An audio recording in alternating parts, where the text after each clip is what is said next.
வணக்கம். நீங்க ஒரு தொழில் பண்றீங்கன்னா, இல்ல ஒரு அக்கவுண்டன்ட்டா இருந்தீங்கன்னா, இந்த ஜிஎஸ்டி ரிட்டர்ன்ஸ் ஃபைல் பண்றதுல எவ்வளவு சிக்கல்கள் இருக்குன்னு உங்களுக்கு நல்லாவே தெரியும். அதிலும் குறிப்பா, நமக்கு வரவேண்டிய பணமே ஒரு சிஸ்டம் பிரச்சனையால லாக் ஆகும்போது வர்ற கோபம் இருக்கே, அப்பா! ஆனா, இப்போ ஒரு சூப்பரான செய்தி வந்திருக்கு. ஜிஎஸ்டி ரீஃபண்ட் சிஸ்டம்ல கொண்டு வந்திருக்கிற ஒரு முக்கியமான அப்டேட் இந்த பிரச்சனைக்கு ஒரு நிரந்தர தீர்வு கொடுத்திருக்கு. இது உங்க பிசினஸ் பணப்புழக்கத்துல ஒரு பெரிய மாற்றத்தையே கொண்டு வரலாம். இந்த மாதிரி ஒரு நிலைமையில நீங்க மாட்டிட்டு இருந்தீங்கன்னா நீங்க மட்டும் தனியா இல்ல. நிறைய வரி செலுத்துறவங்க தங்களுக்கு சேர வேண்டிய ரீஃபண்ட் தொகைய ஒரு சின்ன டெக்னிக்கல் பிரச்சனையால வாங்க முடியாம ரொம்பவே கஷ்டப்பட்டாங்க. ஆனா இனி அந்த நிலைமை இல்ல. இந்த கடுப்பேத்துற பிரச்சனைக்கு ஒரு புது சிஸ்டம் அப்டேட் எப்படி முற்றுப்புள்ளி வச்சிருக்குங்கிறத பத்தி தான் நாம இப்போ விரிவா பார்க்க போறோம். இந்த புது அப்டேட் எவ்ளோ முக்கியம்னு தெரிஞ்சுக்கிறதுக்கு முன்னாடி முதல்ல பழைய சிஸ்டம்ல என்னதான் பிரச்சனை இருந்துச்சுன்னு நாம தெளிவா புரிஞ்சுக்கணும். எந்த ஒரு குறிப்பிட்ட தடையால பலரோட ரீஃபண்ட் கோரிக்கைகள் நிராகரிக்கப்பட்டுச்சு இல்ல அப்படியே தேங்கி கடந்துச்சு? வாங்க அந்த மூல காரணத்தை என்னன்னு பார்க்கலாம். இங்கதான் அசல் பிரச்சனையே ஆரம்பிச்சுது. இது ஒரு சிம்பிள் உதாரணத்தோட புரிஞ்சுக்கலாம் வாங்க. நீங்க வட்டியா 1000 ரூபாய் அதிகமா கட்டிட்டீங்க. ஆனா அதே சமயம் 200 ரூபாய் அபராதம் கட்ட வேண்டியிருக்குன்னு வச்சுப்போம். இப்போ உங்க மொத்த கணக்குப்படி பார்த்தா 200 ரூபாய் உங்களுக்கு திரும்ப வரணும். ஆனா பழைய சிஸ்டம் என்ன பண்ணும்னா, அந்த 200 ரூபாய் அபராதத்தையே காரணம் காட்டி உங்க 1000 ரூபாய் ரீஃபண்ட மொத்தமா பிளாக் பண்ணிடும். சிஸ்டம் உங்க கணக்கோட ஒவ்வொரு பகுதியையும் தனித்தனியா பார்க்காம ஓவரால் பேலன்ஸை மட்டும்தான் பார்த்துச்சு. இது உண்மையிலேயே ஒரு நியாயம் இல்லாத தடையா இருந்துச்சு. ஆனா நல்ல செய்தி என்னன்னா, ஆகஸ்ட் 28, 2025 இருந்து இந்த குழப்பமான நிலைமை முழுசா மாறிடுச்சு. ஜிஎஸ்டி நெட்வொர்க் ஒரு செம்ம ஸ்மார்ட்டான சிஸ்டம் அப்டேட்டை கொண்டு வந்திருக்காங்க. இது இந்த மாதிரி லாக் ஆகியிருந்த ரீஃபண்டுகளுக்கெல்லாம் வழிவகுக்குது. அந்த தீர்வு என்ன, அது எப்படி வேலை செய்யுதுன்னு இப்ப நாம பார்க்கலாம்.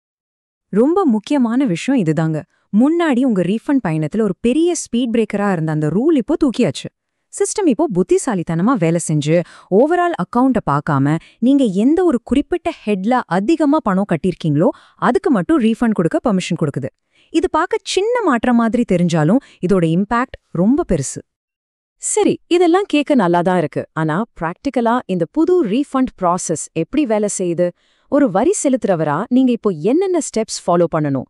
வாங்க இந்த புது ஸ்மார்ட்டான வழியை ஸ்டெப் பை ஸ்டெப்பா புரிஞ்சுக்கலாம்.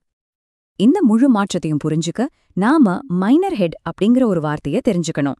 இது ஒன்றும் பெரிய ராக்கெட் சயின்ஸ் இல்ல, ரொம்ப சிம்பிள்.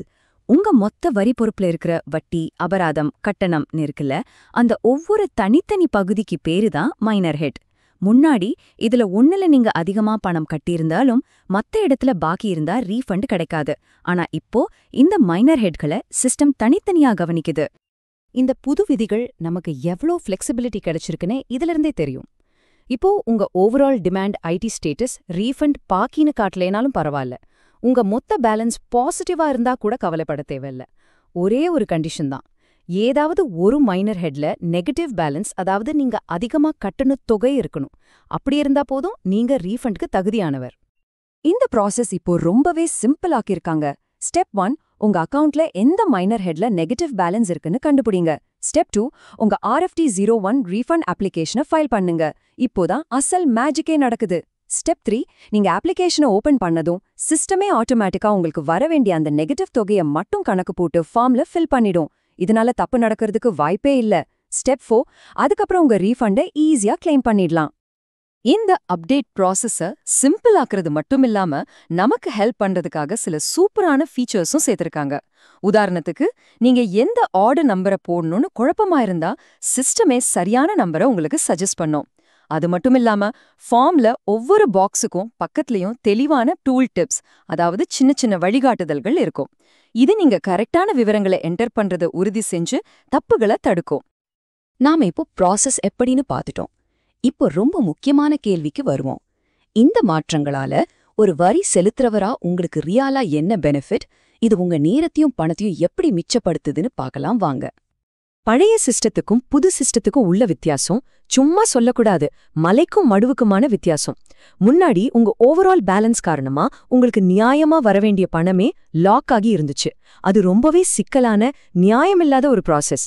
ஆனா இப்போ எந்த ஒரு நெகட்டிவ் பகுதிக்குனாலும் ரீஃபண்ட் தராங்க. இது ரொம்ப சிம்பிளான, நேரடியான, நியாயமான வழி.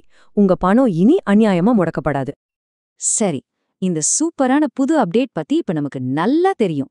இந்த தகவலை வச்சுக்கிட்டு நம்ம அடுத்து என்ன செய்யணும்? உங்களுக்கு இன்னும் விவரங்கள் தேவைப்பட்டா, இல்ல ஏதாவது சிக்கல் வந்தா சப்போர்ட்டை எப்படி வாங்குறது? ஜிஎஸ்டி நெட்வொர்க் உங்களுக்கு ஹெல்ப் பண்ண சில விஷயங்கள் தராங்க. இந்த புது ப்ராசஸ் பத்தின ஒரு டீடைல்டு யூசர் மேனுவல் சீக்கிரமே வரும். பொதுவா கேக்குற கேள்விகளுக்கும் FAQsக்கு பதில்களும் கொடுப்பாங்க. எல்லாத்துக்கும் மேல உங்களுக்கு ஏதாவது குறிப்பிட்ட சிஸ்டம் பிரச்சனை இருந்தா ஜிஎஸ்டி ஹெல்ப் டெஸ்க்ல ஒரு டிக்கெட் ரைஸ் பண்ண தயங்காதீங்க. உங்களுக்கு உதவ அவங்க இருக்காங்க. பாருங்க, இந்த சிஸ்டம் அப்டேட் வெறும் ஒரு டெக்னிக்கல் சேஞ்ச் மட்டும் இல்ல. இது வரி செலுத்துறவங்களோட கருத்துக்களை கேட்டு ப்ராசஸ சிம்பிள் ஆக்குறதுக்கான ஒரு பாசிட்டிவான அறிகுறி. இது ஒரு நியாயமான, வெளிப்படையான வரிமுறைக்கான ஒரு முக்கியமான படி. இது நம்மள ஒரு இறுதி சிந்தனைக்கு கொண்டு போகுது. இப்போ இந்த சிக்கலான ரீஃபண்ட் தடை நீங்கிடுச்சு. இதே மாதிரி அடுத்து எந்த வரி நடைமுறையை எளிதாக்கணும்னு நீங்க நினைக்கிறீங்க? இத பத்தி கொஞ்சம் யோசிச்சு பாருங்க.